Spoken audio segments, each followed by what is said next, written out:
गोत्रीय ब्राह्मण हूं। इस मुकदमे में रामलला नाबालिग है। जब कोई नाबालिग होता है तो माता पिता और गुरु उसका पक्ष लेते हैं। मैं मुकदमे में मेरे ठाकुर मना भी करेंगे तो मैं उनकी बात नहीं मानूंगा। जब हनुमान जी मेघनाद का नागपाश स्वीकार सकते हैं, आग लगे इस रामानंदाचार्य पद को जो बाधक बन रहा हो। मैं जजों की निचली कुर्सी पर बैठूंगा और शास्त्रीय साक्ष्य देकर न्यायाधीशों को मैं सहमत करूंगा अपने पक्ष से। इसके बाद हुआ ये रामदेव जी की 11 जुलाई 2003 से बहस का प्रारंभ हुआ। जजों ने पूछा कि आप विटनेस देंगे? मैं साक्ष्य दूंगा। क्या आप तो देख नहीं रहे, कैसे साक्ष्य देंगे? मैंने कहा आप हमसे साक्ष्य मांग किसके रहे? उन्होंने कहा हम आपसे शास्त्रीय साक्ष्य मांग रहे हैं। मैंने कहा महोदय न्यायमूर्तियों, शास्त्रीय साक्ष्य देने के लिए भौतिक आंखों की आवश्यकता नहीं होती। सर्वस्य लोचनम शास्त्रम यस्य नास्त्यन्ध एव सः। शास्त्र ही सबकी आंखें हैं। शास्त्र जिसके पास नहीं वो अंधा है। मेरे इस वक्तव्य को उच्च न्यायालय ने मान लिया। इतिहास में पहली बार ऐसी घटना घटी जब एक बंद आंख वाला व्यक्ति कोर्ट के सामने साक्ष्य देने प्रस्तुत हुआ। 3 जजों का पीठ सुन रहा था। उस वक्तव्य 3 जजों का पीठ सुन रही थी। आप सुनकर और आश्चर्य होगा। मुझे चुप कराने के लिए या असंतुलित करने के लिए वकील को विपक्ष ने 45,000 अमेरिकन डॉलर दिए। पर आप लोगों का पुण्य था, पुण्य हमारे रामदेव स्वामी का है। इनको मैं बहुत प्रेम करता हूँ। मैं बहुत अहम अस्मै बहु स्नेहियामि प्रकामम स्नेहियामि। कोई चाटू करता नहीं। मैं सिंहासन पर हाथ रख के कह रहा हूँ क्या चाहता किसके लिए चाट करते करो? अस्मै बहु स्नेहियामि। मैं रामदेव जी को जजों ने प्रश्न करना प्रारंभ किया। विपक्षी वकील ने अनेक प्रश्न किए।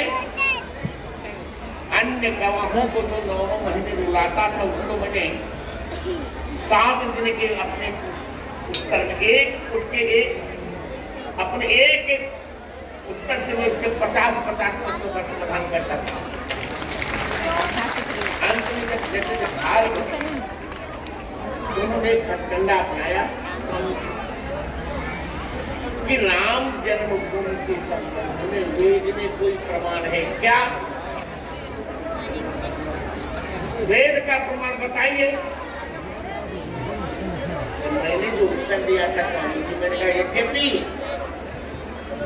चारों वेदों में संपूर्ण राम कथा उपनिबद्ध है, वेद का कोई ऐसा मंत्र नहीं है जहां श्री राम कथा नहीं है। मनोज जी, मैंने कहा न सोस्ति वेदो नहीं यत्र रामः न तत्पुराणम नहीं यत्र रामः। रामदेव जी न संहिता सा नहीं यत्र रामः न से इतिहासो नहीं यत्र रामः। वह वेद नहीं है जहाँ राम जी नहीं है। वह पुराण नहीं है जहाँ राम जी नहीं है। वो संहिता नहीं है जहाँ राम जी नहीं है। वो इतिहास नहीं है जहाँ राम जी ने। फिर भी मैंने कहा न्यायमूर्तियों आपके संतोष के लिए अब मैं बता रहा हूं। मैंने कहा अथर्ववेद के 10वें कांड के 31वें अनुवाद के द्वितीय मंत्र में स्पष्ट लिखा है अष्टाचक्र नवद्वारा देवानां पूरयोध्या यस्यां हिरण्मयः कोशः स्वर्णोदितावृतः। 8 चक्रों वाली 9 द्वार वाली इसमें कोषाकार स्वर्णिम भवन है। उसमें जो प्रकाश युक्त राम स्वर्ग है, स्वर्ग से साकेत से चल कर इस भारत भूमि पर आए। अरे रुको यार,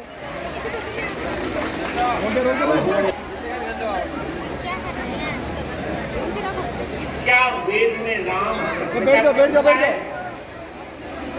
मैंने कहा कि हुआ है। बैठ जाओ बस।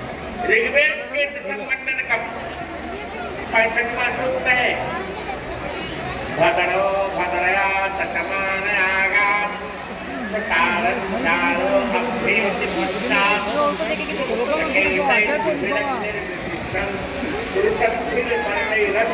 राम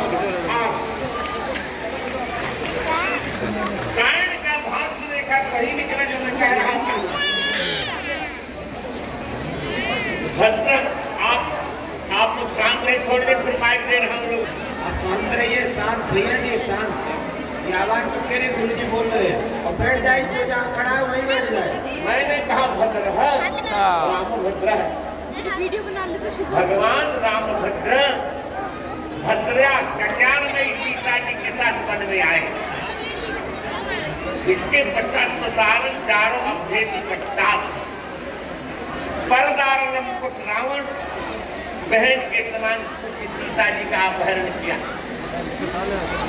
इसके बाद पश्चात शुक्र के दैत्य प्रतिष्ठन अग्नि के समान तेजस्वी भगवान राम ने नोटीले मानव के साथ और सुंदर पूंछ वाले बानरों के साथ रावण पर आक्रमण किया और रावण का वध करके फिर वर्णेर विराम स्थान अग्नि में परीक्षित होकर जाजल्यमान तेज के साथ सीता जी अभिरामम स्थान राम जी के समक्ष आ गई।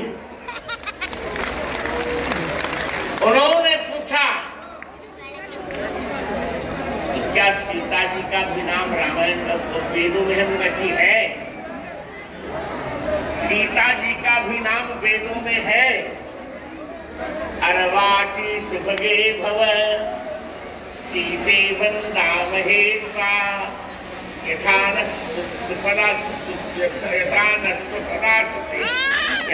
सुखदाससे।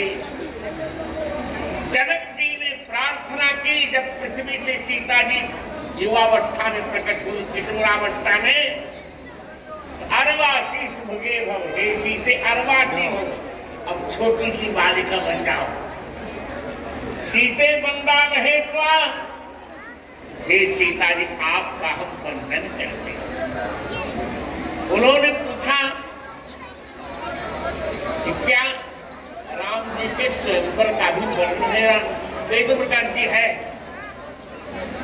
इंद्र सीता निगृहणातु तम कुशाचानो अक्षतु। वेद कहते हैं इंद्र है, इंद्र मायाभिते कौशलेंद्र भगवान शैव धनुष तोड़कर सीता जी को ग्रहण करें। इन उदाहरणों के पश्चात जो मुस्लिम थे उन्होंने हाई कोर्ट में यह वाक्य कहा, मेरे लिए Swami ji you are divine power.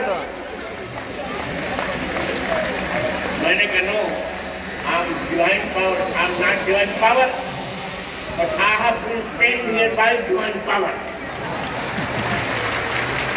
मैं ईश्वर नहीं हूं, पर इस कार्य के लिए मैं ईश्वर के द्वारा भेजा गया हूं। इस निर्णय का प्रभाव ये पड़ा मित्रों, मैंने 441 प्रमाण दिए थे और जब खुदाई हुई तो 437 तो स्पष्ट निकले, 4 के अस्पष्ट थे, वे भी प्रमाण कोर्ट ने स्वीकार कर लिया। वेद ने इतनी तक व्यवस्था दी कि राम जन्मभूमि से 300 धनुष दूर पर सरयू जी विराजमान है उत्तर दिशा। आज भी नापा गया 300 धनुष दूर पर ही आज भी सरयू जी है। इस कालखंड ने भी उस सीमा का उल्लंघन नहीं किया। इसके पश्चात उन्होंने पूछा कि राम जन्मभूमि के संबंध में प्राचेतस कुछ कहते हैं वाल्मीकि? मैंने कहा हाँ कहते हैं। खुलकर कहते हैं कि राम जन्मभूमि वो है जहां ज्योतिष के अनुसार 5 ग्रहों की दृष्टियां पड़ती हैं। मेष के सूर्य की दृष्टि, मंगल के मकर के मंगल की दृष्टि,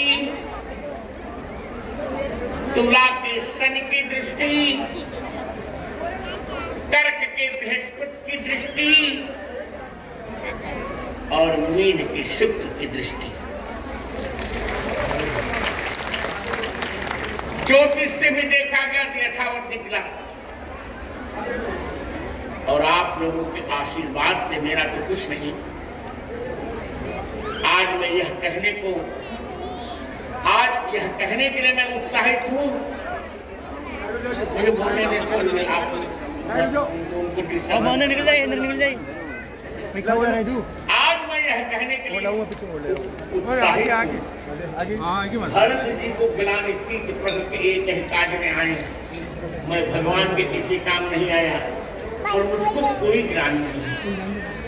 भले जन्म के 2 महीने पश्चात हमने अपनी आंखों को विदा कर दिया हो, भले मेरे पास बहुत पैसे न हो, भले बहुत आश्रम न हो, भले बहुत चेला सेवक न हो, पर मेरी प्रतिभा प्रभु श्री राम के काम आई। इससे मैं अपने जीवन से बहुत संतुष्ट हूं। 73 वर्ष मैंने आप लोगों के स्नेह में रहकर खेल कर दिखाए और 100 बिताने हैं और काम इतना बड़ा है कि मुझे 50 और चाहिए। मेरे मन में कोई लिप्तता नहीं रह गई। जो एक आचार्य को करना था वो कर लिया और जो करना है वो करना है। तीनों जिन पर भाष्य लिखकर लोग आचार्य बनते हैं, वल्लभाचार्य के बाद महाराज की परंपरा समाप्त हो गई थी। 600 वर्ष के पश्चात, ये मैं बिरुदावली नहीं बता रहा हूं, आपको एक बता रहा हूं कि बंद आंखों के होने पर भी हमने कितना किया होगा। आपको सुखद अपने भाई को बताने में अच्छा लग रहा है मुझे। 1998 में तीनों गीता जी पर, ब्रह्म सूत्रों पर और क्या नाम 10 शंकराचार्य 11 उपनिषदों पर मैंने भाष्य लिखा और अब वेदों पर भी काम कर रहा हूं। संपूर्ण वेदों पर पाणिनि के अष्टाध्याय पर लिखा छप रहा है। रामदेव जी ने कहा था छपाएं, पर भारत सरकार छपा रही है। आप निश्चित, आपको मैं अगली 14 जनवरी को जब मेरा 75वां अमृत